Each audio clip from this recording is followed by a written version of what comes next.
guys? It's your boy Raheem the Dream, and thank you so much for tuning in to another episode of HoodDreamz TV. I'm your boy Raheem the Dream again, and if you are new to my channel, welcome. I'm so glad to have you. On today's episode, you guessed it because you already see it in the thumbnail. I am doing a movie review on Halloween Kills. Give you guys a little bit of information about what happened in the movie. Actually, it's not a little bit of information. It's basically I'm telling you the whole movie.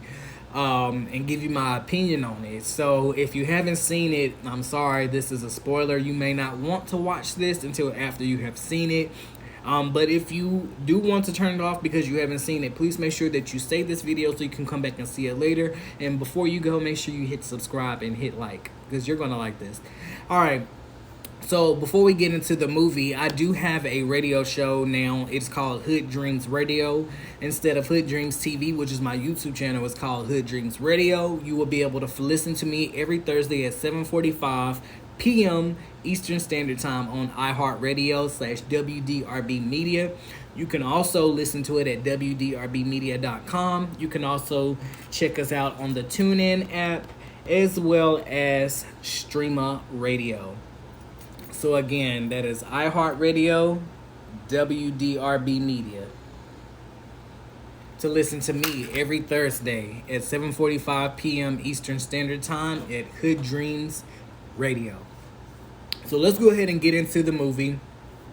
I will have to say within the first 15 minutes of this movie, I was a little bored. I was daydreaming. Excuse me. Honestly, I was daydreaming. But what I can say is I do like how they kept going back in time and how they were making clips, and it really looked like something from back in the day. It really fit into the very first Halloween that was ever created. It looked like it was filmed back in, so that was really nice. And film has come a long way, so that was really nice how they did that. Some of the characters, of course, we have Laurie's daughter, and Laurie's daughter's daughter, which is the granddaughter. We also have Tommy Doyle. They brought him back. He was the little boy that was being babysat by Laurie. And he's all grown now. And so are the next few people that I'm going to call out. Lizzie was the little girl that was also being babysat with Tommy Doyle and Laurie. She's grown now. If you guys remember in the first Halloween, was it the first, maybe the second, there was a nurse that was driving. And Michael was on top of the car. And I think Dr. Loomis may have been in the car too. He stole the car from her. She got out the car and ran, into the ditch. And Michael Myers stole her car when he escaped from the insane asylum. So she's back. And there's a guy named Lonnie that they introduced into this film. Now, they have a scene from where I guess they go back in the day. And they say that Lonnie had an encounter with Michael Myers too. And they was like, there was a scene where on the sidewalk Lonnie had tripped as a little boy, and Michael Myers had walked up to him, and he thought Michael was going to kill him, so he's like, don't kill me. And then when next thing he looks up, Michael's gone, and there's police officers there. So those are some of the people that are introduced or that are in this movie. So skip scenes to now they're bringing it up to present day from the last Halloween where they left off. Now they're back at Laurie's house when Laurie's house is on fire. And I find it pretty hard and unbelievable that Michael Myers survived that. But this isn't the first movie where Michael Myers has survived fire. Like, this man cannot die. Like, it's going to take God to come down here on the cloud and just put a lightning bolt in his head. But he didn't die. The firemen, they rushed to the house to try to survive, try to help any survivors. One fireman falls into the basement where Michael has been trapped at, and he gets his untimely demise. Let me see, another fireman, he's like yelling down the hole that the first fireman fell at. He's like, give me your hand. Next thing I know, Michael yanks him down, and then he gets an off-screen kill. All right, fast forward. Michael is now inside of the house. He's no longer trapped in the basement. He's in the house, and you see him come out the front door. That is one of the best scenes of the whole movie. I love that in the trailer. And so now he's outside in front of all of these firemen, and they all are just looking at him, and he's looking at them too, like, yeah, I'm about to have me a good old killing time. And so he starts approaching them because he's about to start killing. One fireman, he has the water hose. I don't know why he didn't run for his life, but he thought that water hose was going to do something. And I guess a water hose to the average person would probably hurt you or be able to stop you. But he's literally blasting Michael Myers with the water hose, and it literally is doing nothing to him. Michael is still coming, and then he takes his weapon and just jabs it right impales it into the guy's face. That was crazy. He deserved that, because I'm sorry, I see you coming to me and this water hose is not stopping you, not even a little bit. I'm hopping out the way. So anyway, Michael takes turns killing all of the firemen one by one. He even saws the dude's head off. Let me see, I got some more notes. The next scene they jump to is an older couple. Well, I don't know if they were a couple or not, but I think they were. It was a white man, an older white man, and a black lady. The black lady could have been his nurse. I don't know if they were a couple or not. She could have been a nurse because it looked like she was wearing a nurse's outfit. I don't know. Maybe it was just a muumuu or something that she wears to bed. I don't know. One or the other. But so Michael ends up sneaking into their house, and because that's what he does, sneaks into people's houses, and he ends up attacking the older man, smashing his head, and then he finally yanks him out of a window. The woman, she takes off running. The black lady, she takes off running to the front door, but they have a million locks on the front door, so she couldn't open up all of the locks in enough time. And so Michael was behind her, so she runs and grabs a knife, and Michael is just looking at her like, this bitch went and got a knife on me? So he goes, and you know how lights in the ceiling, they have those long fluorescent light bulbs. He goes and pulls one and busts it and just shoves it up my girl's neck. She didn't even put up a fight. That was kind of disappointing. Because, you know, I be repping for my black people. I'm like, if you gonna die, I get it, it's a horror movie. But at least I want to see you put up a good fight. And she didn't put up no kind of a fight. So that was disappointing. But then, right after that, I don't know who pissed in Michael's Frosted Flakes, but he picks the guy up, puts him on the table on his stomach so his back is exposed. And then he goes and he gets the whole kitchen knife set. And he just starts stabbing it in the back of my dude. I'm not even exaggerating when I tell you he got the whole knife collection and put it in my dude's back. And then he walks off, and then that scene is done. Okay, so next they jump to a scene where they're at a bar. And at this bar, there's where Tommy Doyle, Lizzie, the nurse, and Lonnie, this is where they are all at. And they're talking about Michael Myers and, you know, telling people that they were the survivors of it from way back then. And so there's a black couple. There's a black doctor, female doctor, and then there's a black nurse. And I think they're either married or either they're just dating. I think they were married because actually they have a BMW. So they get ready to leave, and they're talking about, literally this is after they're talking about Michael Myers. And I think they even had something pop up on the news talking about Michael Myers. So they get ready to leave and go home. And so the girl goes to the car first. I guess the wife, we'll call her the wife. She goes to the car first. and she sees somebody in her backseat of her car. When she gets in her car, she like turns around and there's somebody in her backseat of her car. So she gets her ass out and she takes off running back into the bar. And she's like, "There's somebody in the car. There's somebody in the car." So the husband stays outside. He doesn't get in the car, but he stays outside while she runs into the bar. She tells everybody inside the bar, and then everyone comes out.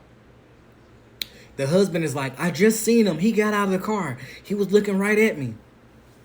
Mind you guys, this is the tricky part because it was not Michael Myers.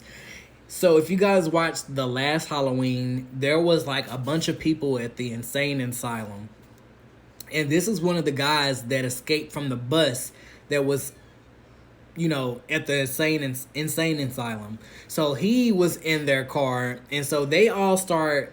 They like I said, they come outside, and then Tommy Doyle gets a bat, and he starts coming up to their car.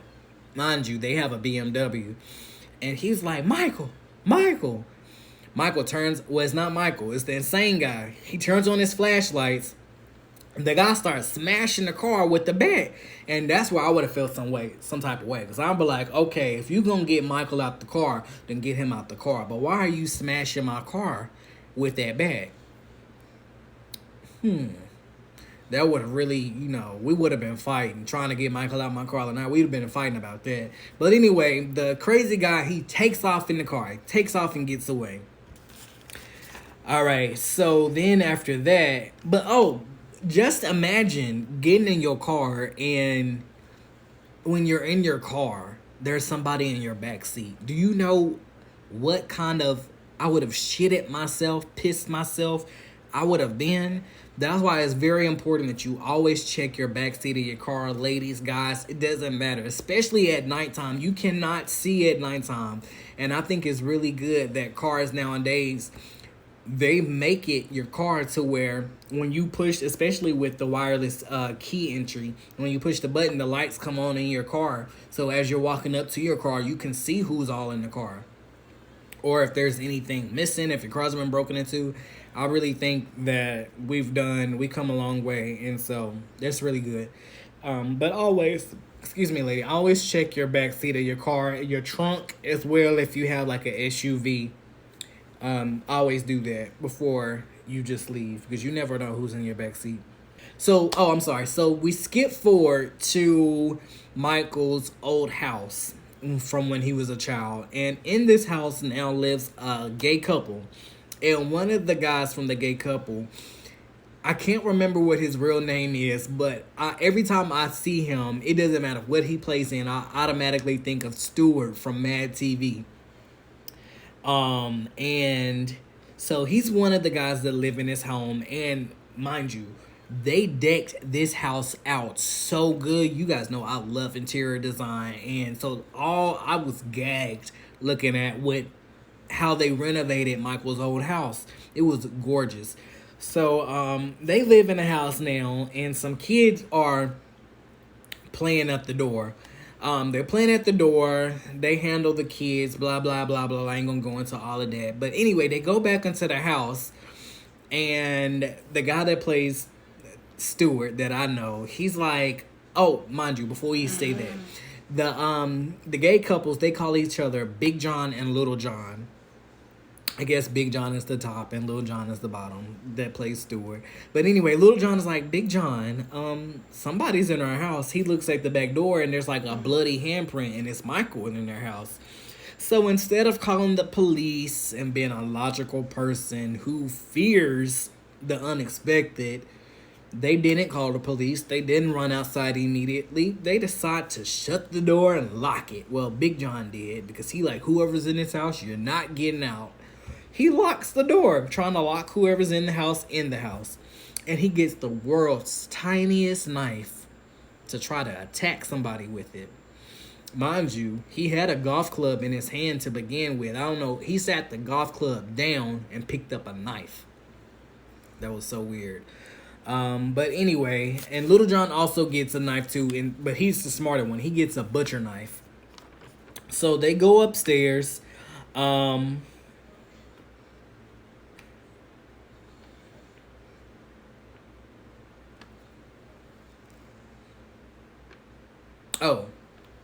Actually, before they go upstairs, the scene cuts to um, the hospital.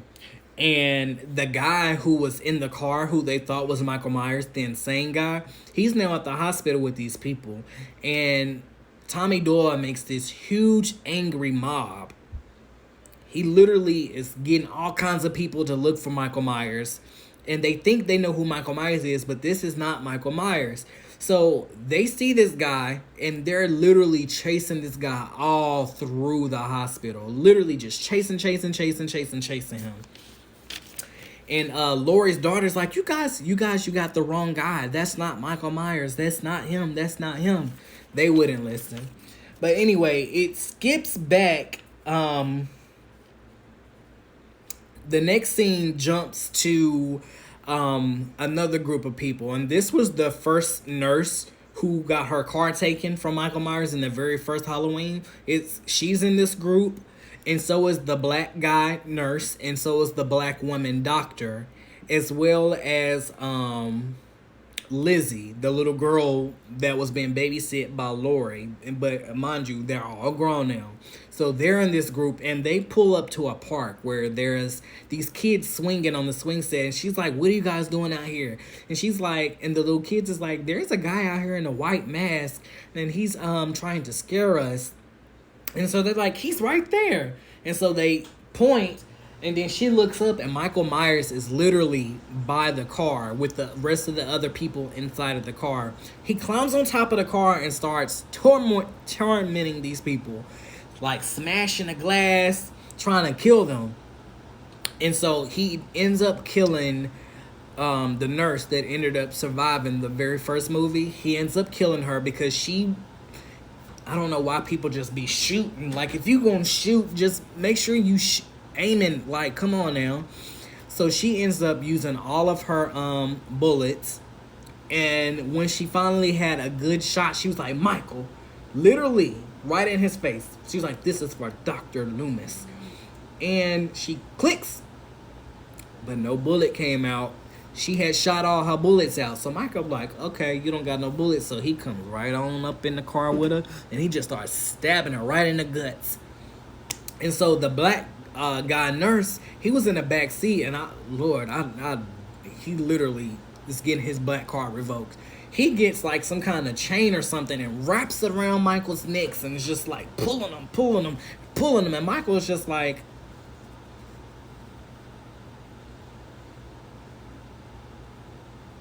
so he takes his butcher knife and just stabs it right in the black guy's face through his eye, kills him. And so last we have the black lady doctor. She gets a gun. She's already outside because she jumped out though. She wasn't playing. She was a me, but I would have kept going. That's where she had me effed up. She starts shooting. Mind you, people can't shoot in movies. I don't know, child. She's shooting. She finally gets close enough to Michael to where she about to shoot him, but he was by the car. He kicks the car door. The car, right before she get ready to push, she like, and shoots herself right in the face. And so Michael turns around, getting ready to go, I guess, kill somebody else. And when he turns around, Lizzie, all grown up Lizzie, she had got a sack of bricks, and she just started smacking Michael, all upside the face with the bag of big bricks. And I'm like, get his ass, girl, get him. But, that was short-lived. Michael was just like, just a little bit. He ended up knocking her across the room. Across the grass. And then she gets up and she just chases him. Michael chases him. But it ain't really a chase because he always walks. And you can literally be sprinting full speed. But as soon as you turn around, Michael gonna be right there. Always. So anyway, she ends up getting away. Or I guess Michael just didn't want to chase her anymore. Oh, so we fast forward back to the hospital. And so they almost are at the point where they're about to get the insane guy who they think is Michael Myers. He has no choice but to commit suicide. He ends up running up a whole bunch of stairs, and he jumps out of a window. And it's like super, super, super high. He hears the ground splat. and his whole body is just like exploded everywhere. And then they're like, "That's not Michael Myers. That's not Michael Myers." Yeah, you crazy ass people. That wasn't Michael Myers. You doing too much. Let me see.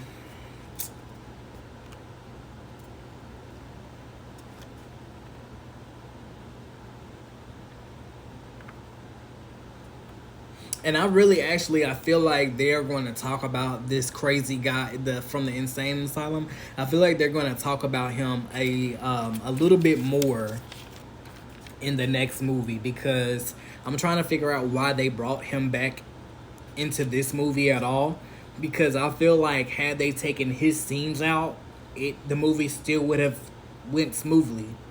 Like, he kind of was not needed at all. So the only thing I can think of is that he's going to be in the next one as well, or either they're going to try to somehow like tie him into the next one and explain what that was all about. I don't know. Yeah. So the scene jumps back to the gay guys that live at Michael Myers' house from when he was a kid. So of course, in all these movies, he always comes back home and don't ever be in the house when he comes back. So let me see. I took notes talking about the decorations. Of course, me.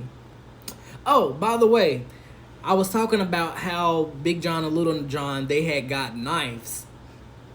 Why couldn't you guys, once you realized that there was somebody in your house, couldn't you have grabbed your car keys, your wallet, or whatnot? Matter of fact, don't grab nothing. Why couldn't you just run out the house and call the police? Because there's clearly somebody in your house. But you decide you want to protect your house, and that's why you died. All right, so oh, and Big John, he gets the worst death out of everybody, other than the one fireman who got his head sawed off. But Big John, he gets stabbed like 3-4 times in the stomach, and then Michael Myers squeezes his freaking eyeballs out. They just plop plop right out. And then Stewart, the guy, I keep calling him Stewart because I don't know his real name, and he will forever be Stewart in my head. Stewart gets an off-screen kill. So we didn't get to see his. I guess that was maybe negotiated in his contract. He was like, "Look, y'all can kill me, but it's not gonna be on screen with all the blood and gore." But yeah, so he gets an off-screen kill. Let me see. And by the way, this movie, 95% of this movie, Laurie is in the hospital the entire movie, except from the very beginning where she's been rushed to the hospital. Spoiler alert again if you haven't seen this movie. So, let me see. Not too much more that I took down. I said there's also a scene where Officer Dawkins, he was also in the original movie as well, where he comes clean to Laurie and he's telling her, it shoots back to a scene from back in the day to where he could have killed Michael Myers a very, very, very long time ago. Let me see. It was a scene where all the officers had caught Michael Myers, and I guess they were being bad cops and not doing, following the law. And they were about to literally, Dr. Loomis was there. He was about to literally shoot Michael Myers. He was on the ground. Michael Myers was on the ground, and Dr. Loomis was about to shoot him in the back of the head. And all of this would have just been resolved. No issues. It wouldn't have been no future issues, no future killings. But Officer Dawkins, right before Dr. Loomis pulled the trigger, Officer Hawkins, pushed his arm out the way and made him shoot into the air. And so, instead of Michael Myers living, they decided to imprison him.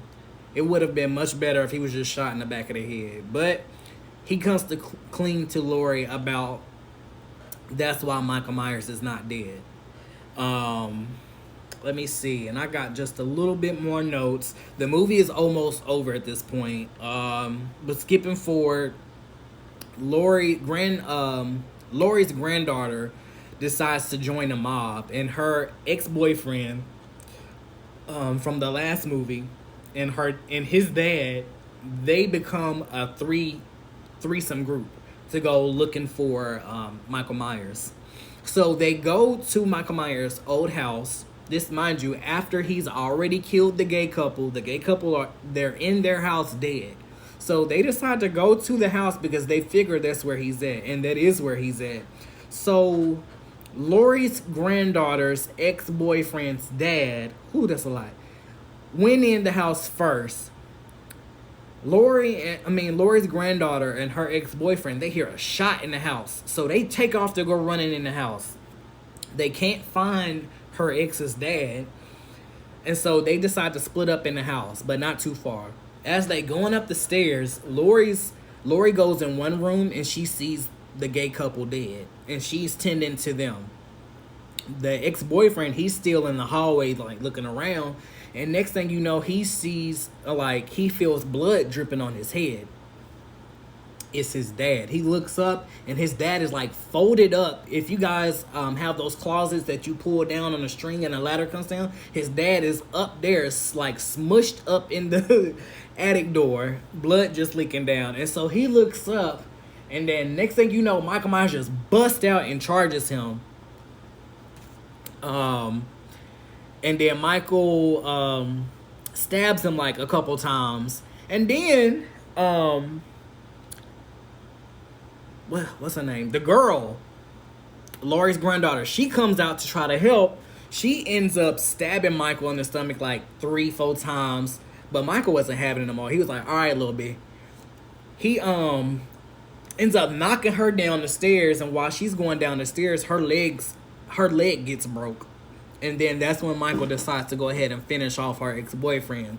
He starts, like, smashing the ex-boyfriend's head in between the stair railings. Like, smashing his head around. And then he finally ends it by twisting his whole head, like, around, like he's an owl. And so, now this is the end of the movie. Michael's coming down the stairs and getting ready to get his niece. Getting ready to kill her. But Laurie's daughter, the niece's mom, shows up. You know, this family has a thing of just popping up.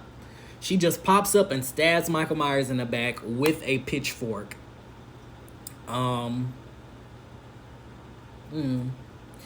He didn't die because apparently Michael can't die from anything. Fire, gunshots, you just gonna have to decapitate this man. But he didn't die. He gets back up and chases her. Well, not chases her, because you know he walks.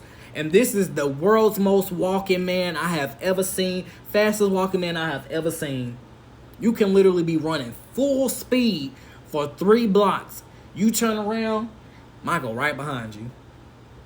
Mind you, he's supposed to be walking the whole time. You turn around, he right behind you. But anyway, so she lures him into the like a couple blocks away to just a random street. And then all of a sudden, once she gets him there, an angry mob of people comes out, and they just start beating the shit out of Michael with all kinds of different weapons. And I thought the movie was about to be over because they had beat him really badly. But I don't know what happened. I guess this is where the movie started to really suck, and I got pissed about it. He ended up surviving and started killing them with his knife. Literally just started killing all of the people that was beating him up one by one with his knife. Made no sense. I was like, all right, this is where they was like, all right, I'm tired. Let's go ahead and wrap this movie up. So he kills all those people, and then the last clip, it shoots back to Laurie's daughter in his house, his old house, which is the dead gay couple's house, and she's looking out the window. And then all of a sudden, Michael pops up behind her and starts stabbing her. That's the part that didn't make no sense to me, because there were a bunch of people outside of the house. Michael was 2 blocks away getting beat up by civilian people, an angry mob. How did he sneak into this house upstairs to get behind her and start stabbing her? I honestly think that she was either dreaming or daydreaming that part. but we'll find out on the final Halloween, and it's called The Last Halloween. It's already shot and filmed, and I think they said it comes out in 2020, next year, sometime in 2022. So that was my review of it. Overall, I like the movie. I watched it twice. Out of 10, I would give it a good 7. And I can't wait for them to finally kill this guy so we can finally have us some peace, and he can have some peace as well. But if you guys enjoyed my reaction to the Halloween movie and my review, I'm sorry, not my reaction, but my review to Halloween Kills, please make sure again that you have first subscribed. Please also give it a thumbs up. And if you have anything wonderful if you agree with anything I said, or even if you disagree, comment below. I'm welcome to hearing all kinds of suggestions. If there was anything that I was confused about and you can explain it to me, please do so. But until the next video, I am your boy Raheem the Dream. Thank you so much for watching HoodDreamz TV. Also, don't forget to check me out every Thursday at 7:45 p.m. Eastern Standard Time on radio, on iHeartRadio /WDRB Media at HoodDreamz Radio. You guys be safe. Keep your mask on. Have a good one. And you guys just know that I love you. Take care.